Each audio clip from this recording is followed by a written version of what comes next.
اعوذ باللہ من الشیطان الرجیم بسم اللہ الرحمن الرحیم۔ السلام علیکم ناظرین، اللہ تعالیٰ کے آخری پیغمبر حضرت محمد صلی اللہ علیہ وآلہ وسلم پر نازل ہوئی اللہ پاک کی آخری کتاب قرآن مجید کی تعلیمات میں عذاب و آفات سے بچنے کے لیے ہمارے لیے بڑا سامان موجود ہے، مگر ہم غور کریں تو صحیح۔ ہم نے قرآن میں بتائے گئے گزشتہ اقوام کے ساتھ پیش آنے والے واقعات کو محض داستان سمجھ رکھا ہے، تو ایسے میں عبرت کہاں سے آئے؟ غور کرے کہ کرونا وائرس کی تباہ کاریاں مسلمانوں کے بجائے مغرب کے غیر مسلم عوام پر زیادہ کیوں؟ سوال یہ ہے کہ کیا حضرت موسیٰ علیہ السلام کی مسلسل نافرمانی کے بعد اللہ تعالیٰ نے قوم فرعون پر لگاتار جو 5 عذاب مسلط کر دیے، آج مشرق سے مغرب تک کرونا وائرس کی تباہ کاریوں کی کیا ان عذابوں میں سے کسی ایک عذاب کے ساتھ مماثلت ہے؟ واضح رہے کہ قوم فرعون قبطی کہلاتے تھے، جبکہ موسیٰ علیہ السلام پر ایمان لانے والے اہل ایمان کہلاتے تھے۔ فرعون یعنی قبطیوں کو اللہ کی نافرمانی سے باز آنے کے لیے انہیں 5 عذاب کا شکار بنا دیا گیا، اور ان عذابوں کو دیکھ کر بھی جب وہ قطعی طور پر نہ سنبھل سکے تو پھر فرعون کے ساتھ غرق کر دیے گئے۔ قوم فرعون پر جو 5 عذاب مسلط ہوئے، ان میں پہلا عذاب طوفان تھا۔ ناگہاں ایک ابر آیا اور ہر طرف اندھیرا چھا گیا، پھر انتہائی زوردار بارش ہونے لگی، یہاں تک کہ طوفان آ گیا اور فرعونیوں کے گھروں میں پانی بھر گیا، اور وہ اس میں کھڑے رہ گئے، اور پانی ان کے گردنوں تک آ گیا۔ ان میں جو بیٹا وہ ڈوب کر ہلاک ہو گیا۔ طوفانی بارشوں کے باعث وہ باہم نہ ہل سکتے تھے، نہ کوئی کام کر سکتے تھے۔ ان کی کھیتیاں اور باغات طوفان کے داروں سے برباد ہو گئے۔ فرعونیوں پر دوسرا عذاب ٹیڈی دل کی شکل میں آیا۔ 1 ماہ تک تو فرعونی نہایت عافیت سے رہے، لیکن جب ان کا کفر و تکبر اور ظلم و ستم پھر بڑھنے لگا تو اللہ تعالیٰ نے اپنے قہر و عذاب کو ٹڈیوں کی شکل میں بھیج دیا کہ چاروں طرف سے ٹڈی دل کے بادل جھنڈ کے جھنڈ آ گئے، جو ان کی کھیتوں اور باغوں کو یہاں تک کہ ان کے مکانوں کے لکڑیوں تک کھا گئے، اور فرعونیوں کے گھروں میں یہ ٹڈیاں بھر گئی جس سے ان کا سانس لینا مشکل ہو گیا۔ چنانچہ حضرت موسیٰ علیہ السلام کی دعا سے یہ عذاب بھی ٹل گیا، اور یہ لوگ پھر 1 ماہ تک نہایت ہی آرام و راحت میں رہے، لیکن پھر عہد شکنی کی اور ایمان نہیں لائے، اور پھر ان لوگوں کے کفر اور عصیان و طغیان میں اضافہ ہونے لگا،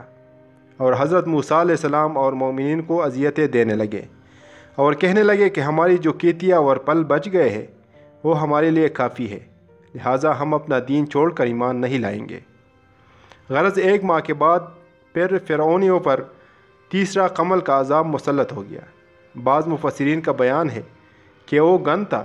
جو ان فرعونیوں کے اناجوں اور پلوں میں لگ کر تمام غلوں اور میووں کو کھا گئے، اور بعض مفسرین نے فرمایا کہ یہ ایک چھوٹا سا کیڑا تھا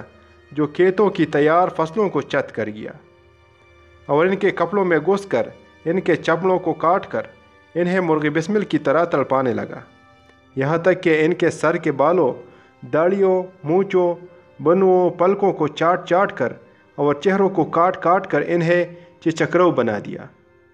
یہ کیڑے ان کے کانوں، پانیوں اور برتنوں میں گھسے پڑے تھے، جس سے وہ لوگ نہ کچھ کھا سکتے تھے، نہ کچھ پی سکتے تھے، اور نہ لمحہ بھر کے لیے سو سکتے تھے، یہاں تک کہ 1 ہفتہ میں اس قہر آسمانی و بلائی ناگہانی سے تنگ آ کر یہ لوگ چیخ پڑے، اور پھر حضرت موسیٰ علیہ السلام کے حضور حاضر ہو کر دعا کی درخواست کرنے لگے اور عہد و وچن دینے لگے۔ چنانچہ حضرت موسیٰ علیہ السلام نے ان لوگوں کی بے قراری و گریزاری پر رحم کھا کر دعا کر دی، اور یہ عذاب بھی رفع دفع ہو گیا۔ لیکن فرعونیوں نے پھر عہد کو توڑ ڈالا اور پہلے سے بھی زیادہ ظلم و عدوان پر کمر بستہ ہو گئے۔ پھر 1 ماہ بعد فرعونیوں پر چوتھا مینڈک کا عذاب نازل ہو گیا، جو فرعونیوں کے گھروں میں گھس گئے، اور پھر اس کے بعد فرعونیوں پر 5واں خون کا عذاب نازل ہوا، اور دریائے نیل جس کا اہل مصر پانی پیتے تھے وہ سارے کا سارا فرعونیوں کے لیے نہایت بدبودار کالا خون ہو گیا۔ سارے کنویں خون کے ہو گئے، فرعونیوں کے پانی کے برتن اور مٹکے خون سے بھر گئے۔ اسی پانی کو مسلمان پیتے اور برتے، ان کے لیے وہ پانی نہایت صاف اور سفید ہوتا۔ 2 خاصیتیں ایک پانی میں۔ اگر کسی کنویں پر مسلمان اور کافر پانی بھرتے تھے تو کافر کے ڈول میں کالا خون اور مسلمان کے ڈول میں صاف پانی آتا تھا۔ ان عذابوں کے باوجود وہ موسیٰ علیہ السلام کی تکذیب کرتے رہے اور فرعون کے ساتھ جڑے رہے، یہاں تک کہ آخری چارہ کار کے طور پر انہیں فرعون کے ساتھ دریائے برد کر کے ہلاک کر دیے گئے، اور پانی نے باذن اللہ فرعون کی لاش کو باہر پھینک دیا، جو اللہ کے عذاب سے عبرت پکڑنے کے لیے قیامت تک مصر کے عجائب گھر میں موجود رہے گی۔ معزز ناظرین، اگر ویڈیو اچھی لگی تو لائک کریں، اور اس طرح کی اصلاحی اور معلوماتی ویڈیو دیکھنے کے لیے ہمارے چینل کو سبسکرائب کریں، اور ساتھ والے گھنٹی کے نشان پر بھی کلک کریں تاکہ آپ کو ہمارے آنے والی ویڈیو کی اپڈیٹ مل سکے۔ جزاک اللہ خیرہ، والسلام علیکم ورحمۃ اللہ وبرکاتہ۔